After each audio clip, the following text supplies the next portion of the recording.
Hello friends, you're listening to KLE's Venudhwani 90.4 FM. This is your favorite show Bhasha Sangam. As usual, we have a very special guest on our show today, Dr. Madhav Prabhu. He is COVID specialist in KLE's Dr. Prabhakar Kore Hospital. Today he will be talking about Nipah virus, its symptoms, precautions and how doctors and patients both can take care of themselves. So, let's not waste the time and dive into the topic.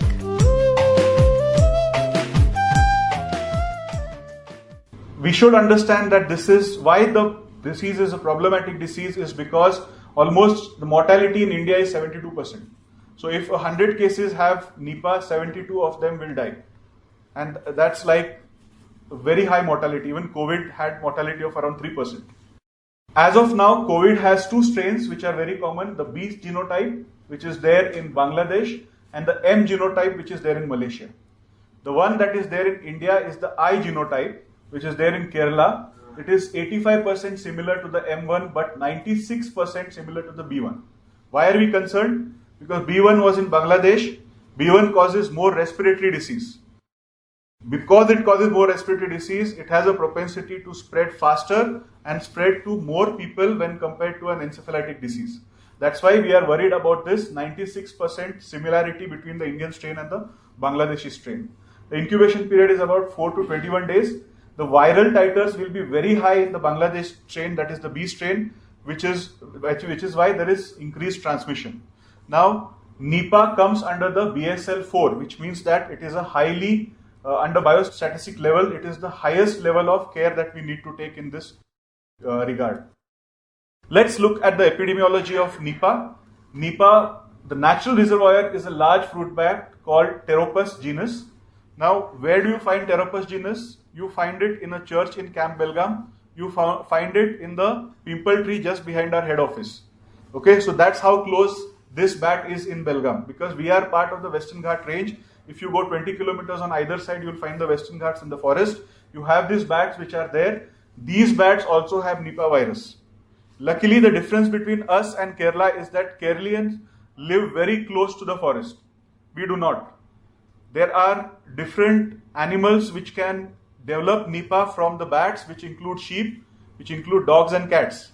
All of these animals who have acquired Nipah have died. So there is no species barrier for this virus. Remember, these viruses can jump species barriers. It is only just one hit away from achieving that one mutation which will make it fatal to all human beings. So it's that strong a virus. Seasonality was propagated, but now I'll tell you a study where it has been outdone. Incubation period is 4 to 21 days. This 21 days is why we have to keep the patient under observation, because that is the highest incubation period. Now, all these days we used to think that Nipah virus is a seasonal virus. But now we have got studies which is done in Bangladesh, and this Ariful Islam, a person whose podcast I have been listening for last few days, has told a lot of things that we know about Nipah today. He says that it is not exactly the season which is very important, because this time in Kerala we had the Nipah in September, whereas usually it came in the winter season. So what he says is that it is increased population density, loss of immunity over time and viral recrudescence that is resulting in a multi-year inter-epizootic periods. So the bats also, like us, have generations which have now come which are not immune. So when they acquire Nipah, they are going to be the ones who are going to easily spread them. That is why there is going to be an interspecies gap that is there. And that is the only gap that is there. It is not related anyway to the seasons. So at any given time in the year, Nipah can be present and it can cause infections. This is the flying fox. I guess many of you must have seen this bat around Belgavi. This is called the Nipah endemic belt. If you can see all these Asian countries here, right from the Philippines up to India, also Madagascar. So this entire circle has these flying foxes or the bats, and they are the ones who are going to spread the disease. How is it transmitted? Human transmission is by different forms. The first recorded outbreak was because of sick pigs, as I told you, in Malaysia and Singapore. But in India, it has been found to be less from animal sources and more from the fruits and fruit products. In India and Bangladesh, it is usually from the fruits that are contaminated with bat saliva. or it could come from the raw date palm juice. If you know raw date palm juice, it is also called as tari or toddy. It is available in Kerala, some parts of Goa also we make toddy. And toddy is infected with the bats and it can be infected for almost 7 days. So if you go from Belgavi to Pune, you get something known as nira. If it is fermented, it becomes toddy. So if there is a bat urine in it, for 7 days it is going to remain infectious. Human to human transmission of Nipah is reported among family members and caregivers.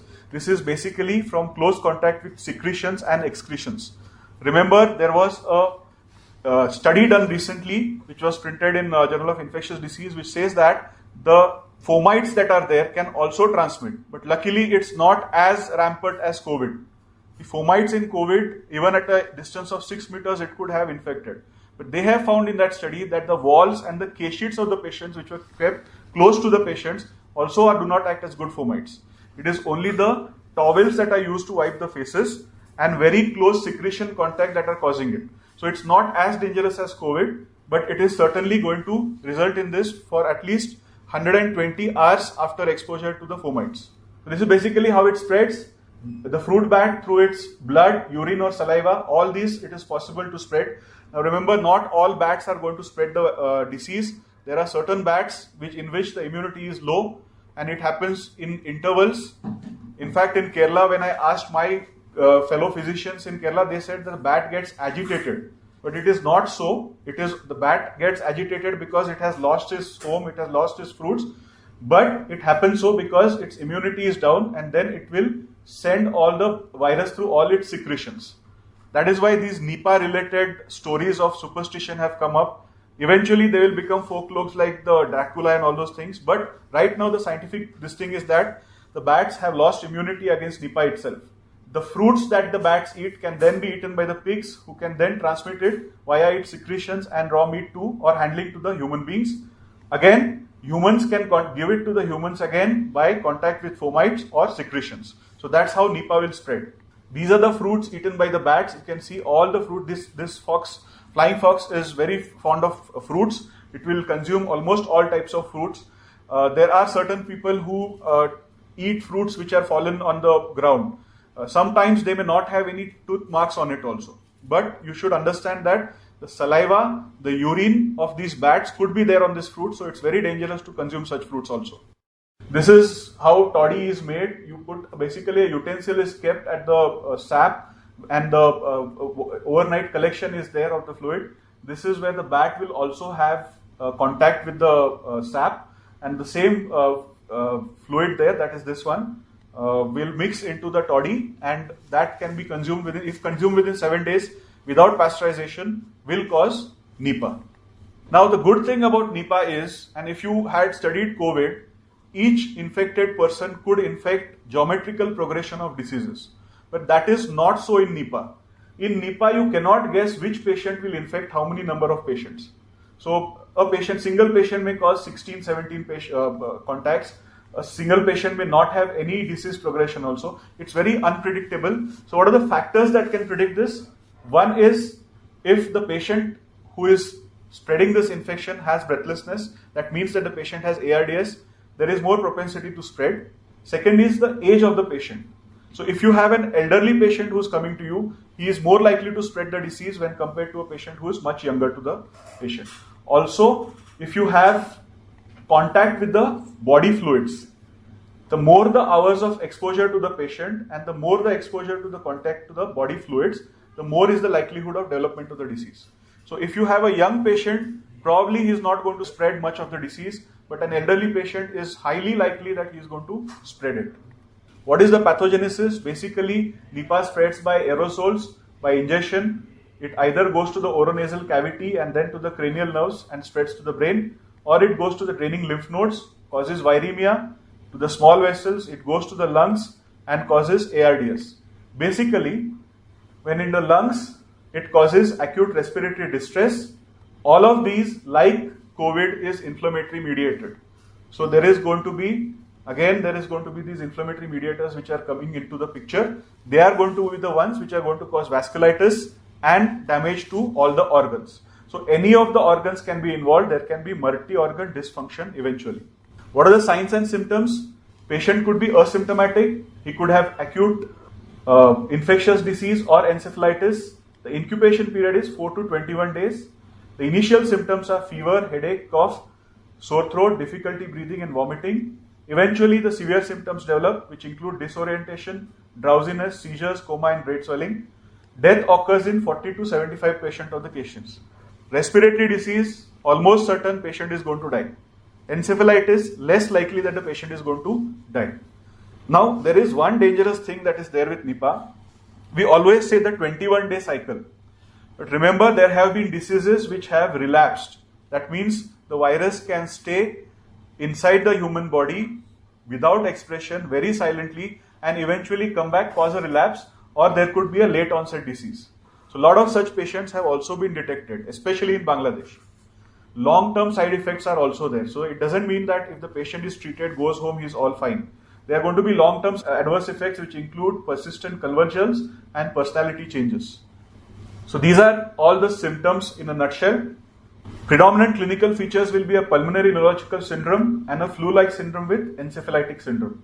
Here the pulmonary features are not prominent, whereas here this is mostly the Bangladesh type or the Indian type. We are having pulmonary manifestations which are predominant.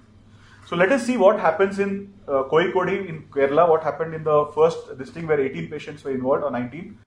Most of the patients who were involved were males. So it is that is so because the patients go outside, the males have a more active lifestyle, they have more exposure to the virus. Most of the patients came with a primary neurological syndrome and also with primary respiratory syndromes. Only 5% had prodromal symptoms only. So which means that if you acquire infection, you have to be symptomatic 95% of the times. It's not going to happen that you're not going to be asymptomatic.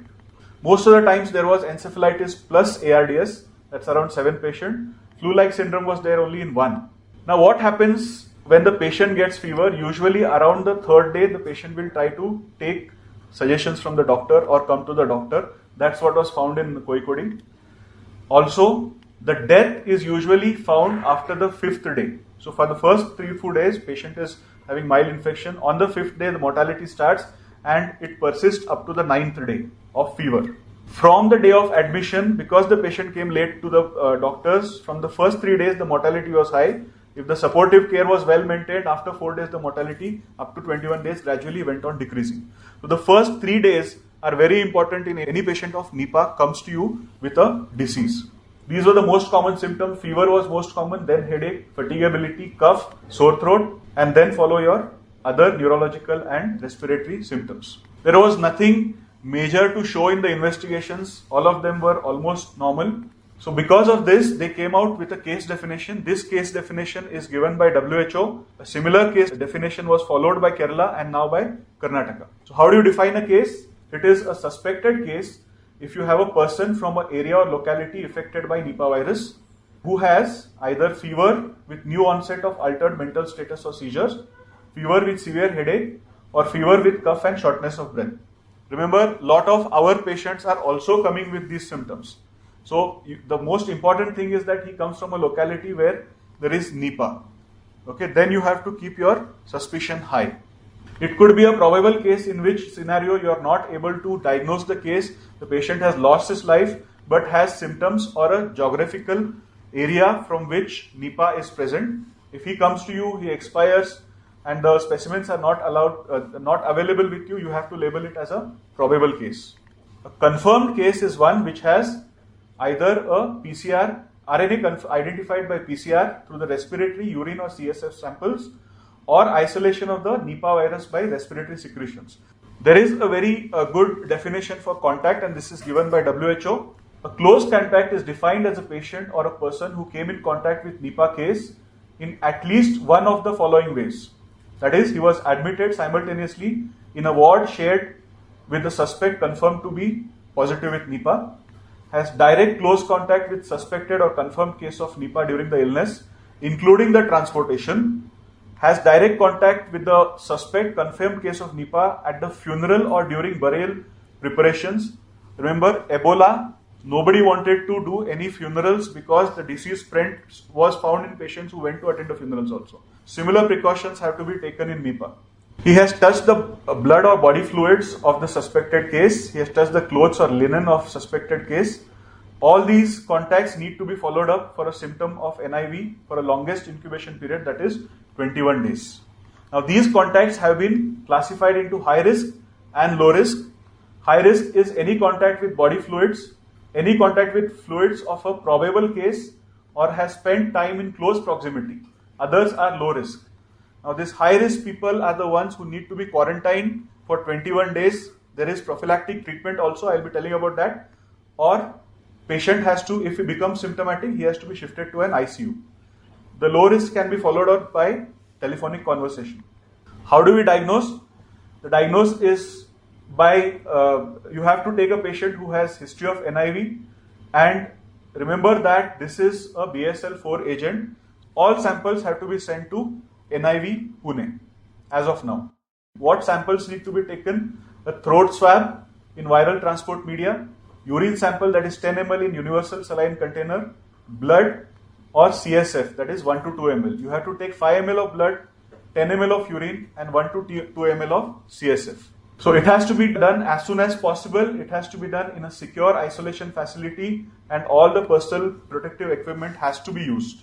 This is the standard guideline in which you are going to have this polythene packs in which you are going to put this vacuotenors. It is going to be sealed twice and put in an ice box and sent to Pune via planes. Now Kerala government has a agreement with SpiceJet. They are directly putting it to Pune. They also have an agreement now with NIV Pune and they have set up a mobile lab itself. So we could look at those facilities if we are stressed. This is how ICMR case record is there. We'll have to fill these forms. Neurologically, there are these small punctate lesions which are present all over the brain. There was no specific, in fact, they compared this with Japanese encephalitis and HSV, but no major this thing was found. Now, Nipah causes necrotizing vasculitis, it causes myocarditis, and it causes fibrin node necrosis in the kidney. So, every organ system will be involved. So, treatment also has to be a team effort. Now, I will be discussing with you what has happened up to now and why exactly what recommendations have been made. I'll give you the scientific rationale.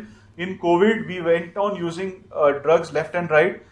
We got recommendations left and right, and eventually we knew that the drug is of no benefit. The treatment largely consists of supportive care. There is no definitive proved care as of now. You have to do anticonvulsants, secondary infections to be treated, mechanical ventilation and rehabilitation are the baseline for treatment. In the Malaysian outbreak, they found that ribavirin was able to reduce the mortality by around 40% with ribavirin. So ribavirin was put in as one of the drugs that could be useful in treatment of Nipah.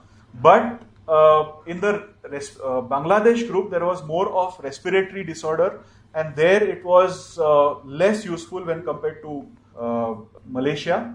Now, ribavirin has no role in prophylaxis, and ribavirin was used in Kerala, but of course, in the study that proved that ribavirin was useful, it was in the Annals of Neurology. It shows that there was a 36% reduction in the mortality, which was quite significant, and this became the basis for recommending ribavirin for Nipah. They tried chloroquine and ribavirin together, but it was not found to be useful. Eventually, they used ribavirin in Koikodi also, but ribavirin in Koikodi was found to be of no benefit.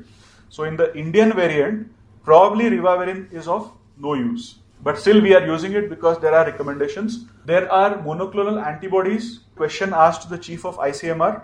He was asked why you are using monoclonal antibodies. The rationale he gave was that 14 patients up to now have been given monoclonal antibodies and all 14 have survived. But if you don't give, almost 70 are going to die. So it is a risk we want to take, and that's why we are giving monoclonal antibodies. We are procuring monoclonal antibodies from Australia. Only 20 vials are available in India as of now, but it has shown to have definite benefits. Remdesivir, it has been used in green monkeys with a Nipah challenge. It has found to reduce the mortality in green monkeys. This is the study that has used as a rationale for using remdesivir in humans. Mind you, when you use something in humans, you have to have randomized controlled trials, which are lacking in any of these drugs for Nipah. So really, we don't know how the recommendations could be, how strong it could be. Favipiravir, again, a drug which we used in COVID. is being refashioned for Nipah. In some studies, it has been shown to be successful. This is one study that we got from Brian Davis. But there is also a vaccine candidate which was used for Hendra virus in Australia. That vaccine is used in horses, but right now it has been shown that it is somehow effective when it is used against Nipah also. So this is a probable vaccine candidate that is there. Otherwise, the treatment, as you see, whenever you have a suspect case, you have to take the patient to an intensive care. You have to do a throat swab. When you find a patient is positive, you have to go for treatment. There are 3 arms of treatment, including remdesivir, favipiravir, and ribavirin. You also have, on compassionate grounds, you can give IV, Ig monoclonal antibodies, but it is given in the dose of 20 milligram per kg. Right now, we have only 20 doses left with us.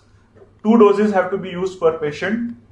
There is also exposure prophylaxis, which includes remdesivir and favipiravir. How effective it is, we yet do not know, but WHO has given this recommendation, and that is why we have put it in this treatment algorithm. This comes from the Karnataka and Kerala government guidelines. When do you discharge a patient? The criteria for discharge of a patient from isolation presented with suspected Nipah who has tested negative is that patient should be tested negative of total or totally symptom free, can be discharged after observation of 21 days.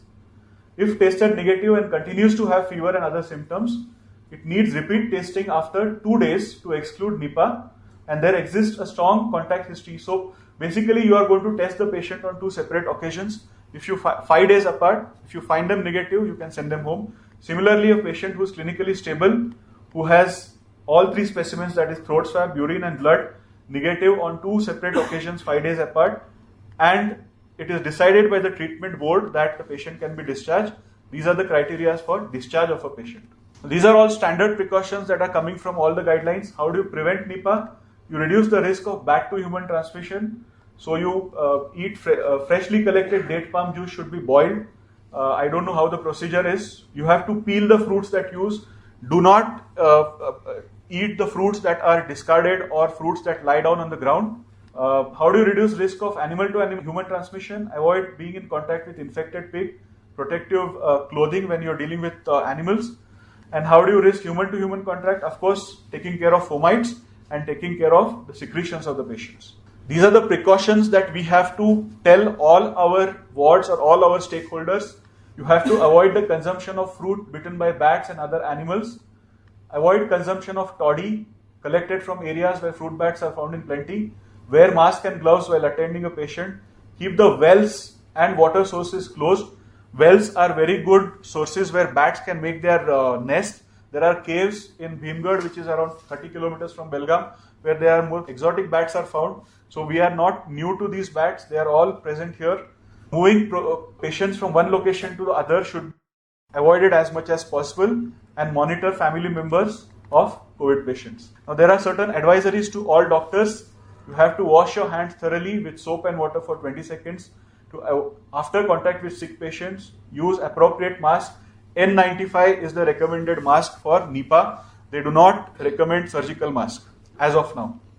Hand hygiene, use of PPE, disposable items, all the items that are used in Nipah disease should be disposed, and you have to safely dispose all the secretions.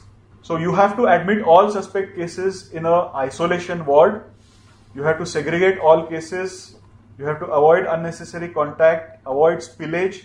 There has been episodes of 64 spillages, 13 needle stick contacts with patients of Nipah, but none of them luckily have resulted into an infection in healthcare workers. It is only the fomites and direct contact with secretions. This is the model that is being tried in Kerala. So here is the recommendations for the administration of the hospital. Perhaps we should have a hospital expert committee, which is basically a multi-speciality committee for monitoring of the disease and guidelines on real-time basis, hospital-specific guidelines to update about the disease, and coordination with hospital experience with testing labs, or possible technology transfer also, which we did in COVID.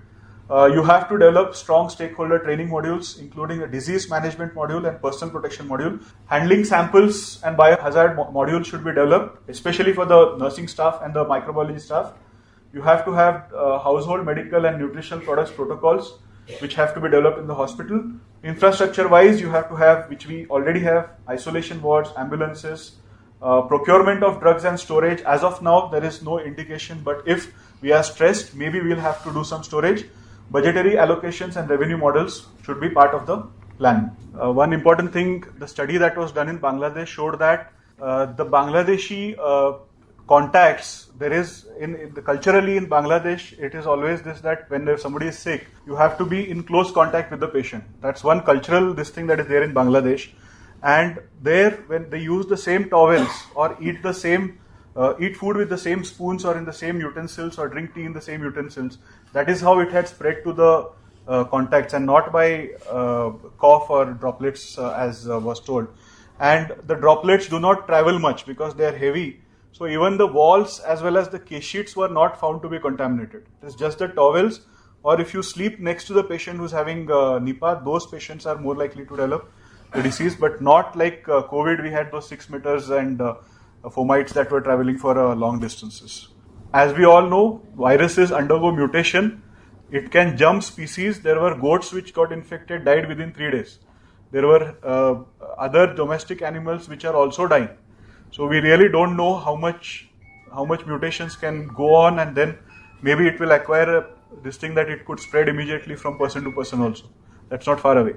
So that Hindra vaccine, which is used in horses in Australia, has been found to be useful in Nipah, but human trials are not there. So as of today, we don't have any vaccine. For household and general people, the best prevention is not to eat or have contact with anything that is contaminated with bats or animal, especially fruits like mangoes and all that.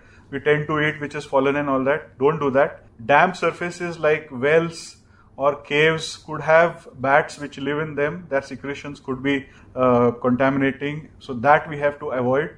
Eat freshly cooked food, pasteurized milk, pasteurized foods. That is the best thing. For doctors, if you have a patient whom you suspect to have fever and neurological signs, take all the precautions when you are dealing with such a case. Have the highest index of suspicion if the patient is coming from an area where the disease is endemic. So if we take these few precautions, I think we should be well enough.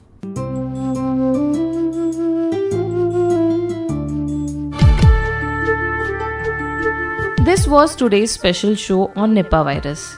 You are tuned in on KLE's Venudhwani 90.4 FM. COVID specialist Dr. Madhav Prabhu shared very important and crucial information on Nipah virus. I hope today's show was very helpful. With this note, I take your leave. You're listening to KLE's Venudhwani 90.4 FM. Bye-bye and take care. Dhwani Dhwani idu namma dhwani KLE kanasu nana sada Venudhwani.